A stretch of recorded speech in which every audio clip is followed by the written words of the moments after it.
தொலைக்காட்சி நேயர்களுக்கு வணக்கம் and welcome to சினிமா செய்திகள்.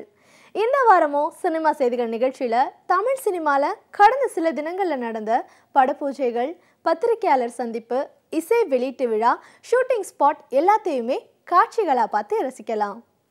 ஜிஎஸ்டி, ஸ்டேட் என்டர்டைன்மெண்ட் டாக்ஸ் இரண்டிலும் பாதிக்கப்பட்ட அதாகப்பட்டது மகாஜனங்களே, இவன் தந்திரன் மற்றுமுள்ள படங்களுக்கு ஏதாவது ஒரு வகையில நிவாரணம் கிடைச்சு அவங்களுடைய இழப்பை சரி செய்ய வேண்டும் என்ற வேண்டுதலோட இன்றைய சினிமா செய்திகள் நிகழ்ச்சியை துவங்கலாம்.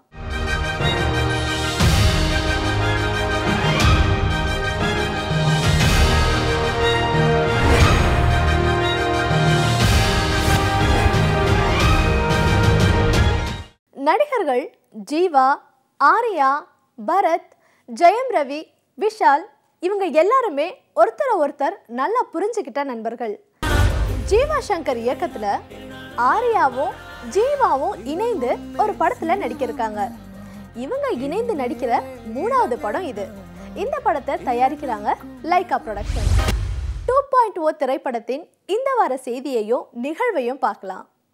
சூப்பர் ஸ்டார் ரஜினிகாந்த் 2.0 திரைப்படத்துல நடிச்சு முடிச்சிருக்காருன்றது நம்ம எல்லாருக்குமே தெரிஞ்ச விஷயம். 2018ஆம் ஆண்டு ஜனவரி 25ஆம் நாள் திட்டமிட்டபடியே இந்த திரைப்படம் வெளியாகும்னு சொல்றாங்க. 3Dல இந்த படம் உருவாயிருக்கிறதால என்ன மாதிரியான பயன்கள்லாம் திரைத்துறையினருக்கு கிடைக்கும்ன்றத பார்க்கலாம். இந்த அருமையான ஒரு செய்தியை கொண்டு வந்திருக்காங்க. இவ்வளோ நாள் 2Dயில் எடுத்து 3Dயாக பண்ணியிருக்கோம். இப்போ இவங்க 3Dயிலே படத்தை எடுக்கிறாங்க. ரெண்டுக்கு என்ன வித்தியாசம்? ஆஸ் அ தியேட்டர் ஓனர் நான் சொல்கிறேன். அதாவது 3Dயில் 2 இருக்கு, ஜம்ப் இன் ஜம்ப் அவுட்னு சொல்லுவோம். இதில் கத்தியை எரிஞ்சா நம்ம மேலே வர்ற மாதிரி நம்ம விளைவிக்குவோம். அதான் 3Dயில் ஜம்ப் அவுட். அது 3Dயிலே எடுத்தால் தான் வரும். நெட்டில் எல்லாம் டவுன்லோட் ஆகுது. அதெல்லாம் போட்டி போடணும்னா நம்ம வேறு ஏதாவது புதுசாக பண்ணிக்கிட்டே இருக்கணும். திரையரங்களுக்கு அப்போ தான் திருப்பி கொண்டு வந்துக்கினே இருப்போம். அதுக்காகத்தான் இதை கொண்டு வந்திருக்காங்க.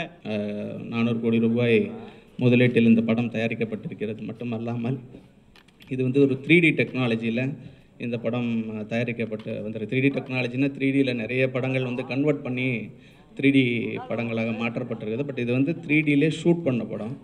அது மட்டும் இல்லாமல் சவுண்ட் டிசைனிங்கில் நிறைய புதுமுறைகள் உட்படுத்தப்பட்டிருக்கு. ஆஸ்கர் வின்னர் ரசூல் பூக்குட்டி அவர்கள் அந்த வேலைகளை செய்து கொண்டிருக்கின்றார்.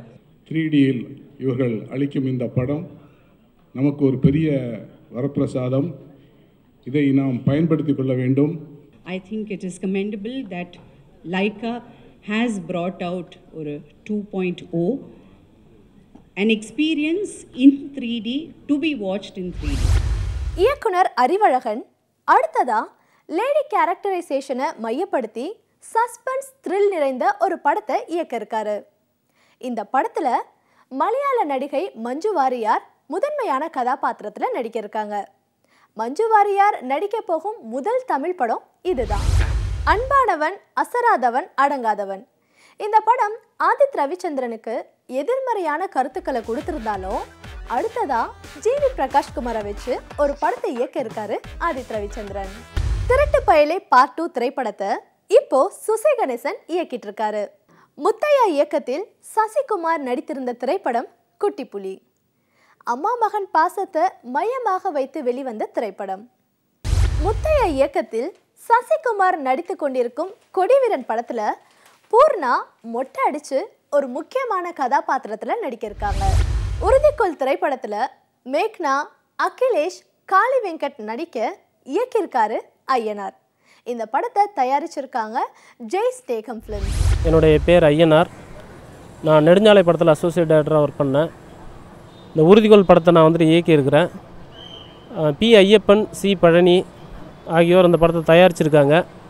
அவங்க என்னுடைய ஃப்ரெண்ட்ஸு. இந்த கதை கேட்ட உடனே கதை ரொம்ப நல்லா இருக்குது, நம்மளே இந்த படத்தை பண்ணுவோம், இது பெரிய சக்ஸஸ் ஆகும், ஆடியன்ஸ் எல்லாருக்கும் பிடிக்கும்னு சொல்லிட்டு அவங்க ரொம்பவும் சப்போர்ட் பண்ணாங்க எனக்கு. என் பேர் கிஷோர். பசங்க, கோலி சோடா அந்த மாதிரி படத்தில் பார்த்துருப்பீங்க. இப்போ உறுதிக்கோள் நான் ஃபஸ்ட் டைமாக சோலோவாக பண்ணுற படம். டேரக்டர் ஐனா சார் என் மேலே நம்பிக்கை வச்சு அவரோட ஃபஸ்ட் மூவியில் என்ன ஹீரோவாக போட்டு பண்ணுறாரு. படம் கம்ப்ளீட்டாக ஒரு village subject and action thriller genre. என் பேர் மேக்னா. நான் உறுதிக்கோள் மூவியில் ஹீரோயினாக பண்ணிகிட்ருக்கேன். இதில் என்னோடய கேரக்டர் பற்றி சொல்லணுன்னா ஒரு ஸ்கூல் படிக்கிற சப்ஜெக்ட் இது. ஆக்சுவலாக ஃபஸ்ட் ஆஃப் வரையும், செகண்ட் ஆஃப் ஃபுல்லாக டோட்டலாகவே நிறைய சேஞ்சஸ் காமிச்சிருக்காங்க. கிஷோரும் சரி எனக்கும் சரி நிறைய சேஞ்சஸ் காமிச்சிருக்காங்க எங்கள் டைரக்டர். என் பேர் ஜூட் லினேக்கா. உறுதிக்கோள் படத்தின் மூலியமாக நான் இசையமைப்பாளராக அறிமுகமாக இருக்கேன். படத்தில் மொத்தம் 4 பாடல்கள் மற்றும் பின்னணி இசை நான் அமைச்சிருக்கேன். நான் இந்த படத்தில் பாடல்கள் எழுதியவர் திரு மணி அமுதவன் அவர்கள். 2 பாட்டு வந்து வெஸ்டர்னைஸ்டாக இருக்கிற பாடல், இன்னும் 2 வந்து கம்ப்ளீட்டாக நேட்டிவிட்டி பேஸ் பண்ண சாங்ஸு. நான் தான் அகிலேஷ். என்னை வந்து ஒரு ரியாலிட்டி ஷோவில் பார்த்துருப்பீங்க எல்லோரும். ஃபஸ்ட் டைம் என்னோடய டெபியூ மூவி இது. நான் வந்து காமெடியனாக பண்ணியிருக்கேன் இந்த படத்தில். இந்த படம் வந்து நாங்கள் வந்து நிறைய பேர் எல்லாருமே வந்து நல்ல உழைப்பு போட்டிருக்கோம். ஸோ கண்டிப்பாக அதுக்கான பலன் கிடைக்கும். நான் பாண்டி அருணாச்சலம், உறுதிகோள் படத்துடைய கேமராமேன். இந்த படத்தின் இயக்குனர் ரமேஷ் ஐயனார். அவர் இந்த கதையை சொல்லும்போது ரொம்ப நல்ல கதையாக எனக்கு தோணுச்சு. இந்த படம் விழுப்புரம் மாவட்ட மக்களின் யதார்த்தமான வாழ்வியலை புதுசாக நாங்கள் படம் முடிச்சிருக்கோம். அதற்காக நாங்கள் விழுப்புரம், செஞ்சி, கேரளா எல்லா இடங்களையும் ரொம்ப நல்ல லொக்கேஷனாக மலைகள், காடுகள், குகைகள், விழுப்புரம் மாவட்டத்தில் இது வரைக்கும் யாரும் போகாத வில்லேஜுகள் ரொம்ப யதார்த்தமாக படம் பண்ணியிருக்கோம். கன்னட நடிகர் ரவிச்சந்திரன் கர்ணனாக நடிக்கும் குருஷேத்திரம் திரைப்படத்தில் பாஞ்சாலியா நயன்தாரா நடிக்கிருக்காங்க. தமிழ், தெலுங்கு, மலையாளம், ஹிந்தி என 4 மொழிகளையும் இந்த படத்தை உருவாக்கிட்டு இருக்காங்க. இயக்குனர்கள் சங்க தலைவர் விக்ரமனின் தலைமையில் நடந்த நீயே சொல் நான் யார் என்று இந்த படத்தின் இசை வெளியீட்டு விழாவை பார்க்கலாம். பேய்ப்படங்களின் வரிசையில் வந்திருக்கும் மற்றும் ஒரு பேய்ப்படம்.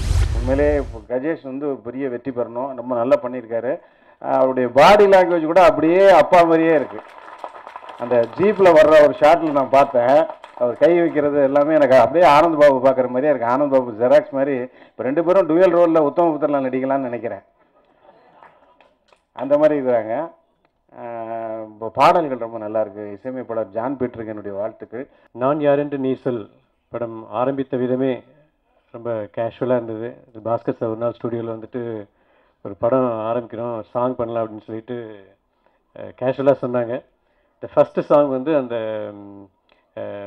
ஏன் ஜோடின்ற பாடல் ஆரம்பித்தோம்.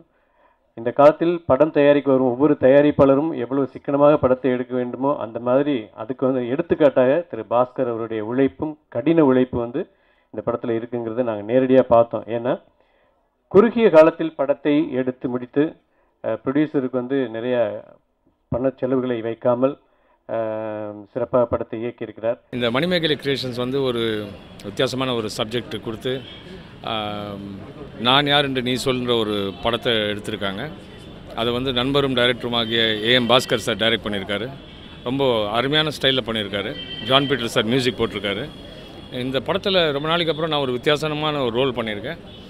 ஒரு மர்டர் இன்வெஸ்டிகேட்டிங் மாதிரி ஒரு சிபிஐ ரோலாகவும் இருக்கும். அது மணிமேகலை கிரியேஷன்ஸில் வந்துட்டு நம்ம producers AM Bhaskar sir director. இந்த படத்தில் வந்து ஒரு முக்கியமான ரோல் பண்ணிகிட்ருக்கேன். ஒரு நல்ல த்ரில்லர் சப்ஜெக்ட்னு சொல்லலாம், ஒரு மர்டர் கதை. நான் டைரக்டர் ஏஎம் பாஸ்கர் பேசுகிறேன். இது நான் யார் என்று நீ சொல் படத்தோட தலைப்பை ஒரு வித்தியாசமாக இருக்கும். இந்த படத்தை பார்த்துட்டு நீங்கள்லாம் நான் யாருங்கிறத நீங்கள் சொல்லணும். ஹீரோவாக 2 பேர் அறிமுகம் ஆகியிருக்காங்க. ஒன்று கீர்த்திதரன், இன்னொன்று கஜேஷ் பாபு. அதாவது நாகேஷ் சாரோட பேரை ஆனந்த பாபு சாரோட சன்னு. 2 பேரையும் இதில் நடிக்க வச்சுருக்கேன். ஹாய், என் பேர் சுரேகா. இது என்னோடய ஃபஸ்ட்டு படம். ரொம்ப சந்தோஷமாக இருக்குது. ஆடியோ லான்ச் வந்திருக்கேன். இப்போது சாங்ஸ் எல்லாம் ரொம்ப நல்லா வந்திருக்கு. நான் உங்கள் கீர்த்தரன் பேசுகிறேன். நான் யார் என்று நீ சொல்லு ஒரு படத்தில் வந்து நான் ஹீரோவாக பண்ணுறேன்.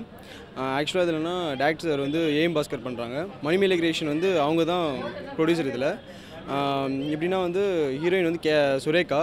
இதில் வந்து எல்லாம் பெரிய பெரிய ஆர்டிஸ்ட் நடிச்சிருக்காங்க. சின்ன பட்ஜெட்டில் ஒரு நியூ ஃபேஸஸ் வச்சு எடுத்த படம். Director is AM Bhaskar. பயங்கரமான ஹார்ட் ஒர்க்கர். எனக்கு அதுதான் அவர்கிட்ட ரொம்ப பிடிச்ச குவாலிட்டி. இந்த டீமை ஃபுல்லாக on the whole I just wish them all the very best. இதில் நான் ஒரு வில்லி ரோல் பண்ணியிருக்கேன் ரொம்ப நாளுக்கு அப்புறம். படம் ரொம்ப நல்லா வந்திருக்கு. நீங்கள் எல்லா படத்துலையும் என்னை வெறும் வில்லனாக தான் பார்த்துருப்பீங்க. இதில் நல்லவனாகவும் என்னை காட்டிருக்காரு டைரக்டர் பாஸ்கர் சார். இன்றைக்கு சினிமா செய்திகள் நிகழ்ச்சியில் வந்த எல்லா சுவாரஸ்யமான செய்திகளையும் பார்த்து ரசிச்சிருப்பீங்க. மீண்டும் இதே நிகழ்ச்சியில் சந்திக்கலாம். அதுவரை உங்களிடமிருந்து விடைபெறுபவர்